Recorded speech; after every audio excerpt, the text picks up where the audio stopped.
ආරම්භයේදී එක්සත් ජනපදයේ වෝල් ස්ට්‍රීට්හි විවිධ රැකියාවන්හි නිරත වූ නමුත් මේ වන විට ලෝකයේ මුල්ම ධනවතුන් අතර සිටින ජෙෆ් බෙසොස්ගේ සක්සස් ස්ටෝරිය එක අද වෙන්චර් ටොක්ස් තුලින්. අන්තර්ජාලයේ ශීඝ්‍ර වර්ධනය දුටු ජෙෆ් බෙසෝස් තමා නිරත වී සිටි ෆෝල් ස්ට්‍රීට්හි රැකියාවෙන් ඉවත් වී ඔන්ලයින් බුක්ස්ටෝ එකක් ආරම්භ කරමින් ඔහු තමන්ගේ ගමනේ පළමු අඩිතාලම තැබුවා. ෂෝට්ටර්ම් ප්‍රොෆිට්ටක් වෙනකොට ලෝන්ටර්ම් ප්‍රොෆිට්ටයක් ඉලක්ක කරගත් ජෙෆ් බෙසෝස් නිරන්තරයෙන් උත්සා කරේ තමන්ගේ කම්පැනියගේ මාකට්ෂයක වැඩි කරගන්න.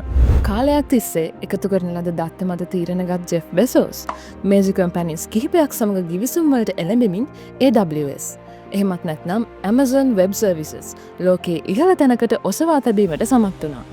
Customer is the king යන තේමාව දැඩිව විශ්වාස කළ ජෙෆ් බෙසෝස් තමන්ගේ කස්ටමර්ස්ලා කැමතිදේ අකමැතිදේ ගැන මනා අවබෝධයකින් පසු වූවා. ඒ නිසාම AI තාක්ෂණයේ සීග්‍ර දියුණුවත් සමගම Alexa voice assistant සේවාව හඳුන්වා දුන් ජෙෆ් බෙසෝස් user experience එක ඉහළ තලයකට ඔසවා තැබීමට සමත් වූවා. එතැනින් නොනැවතුණු Jeff Bezos Amazon Prime, Amazon Music, Amazon Video ඇතුළුව Amazon Ecosystem එකක් ලොවට හඳුන්වා දෙමින් අන්තර්ජාලය හරහා ලෝකයට නවම අත්දැකීමක් ලබා දීමට සමත් වුණා. It's not an experiment if you know it's going to work. මේ වගේ තවත් සක්සස් ස්ටෝරීස් වලින් ඉන්ස්පයර් වෙන්න රැඳී සිටින වෙන්චර් ටොක් සමගින්. See you in the next video.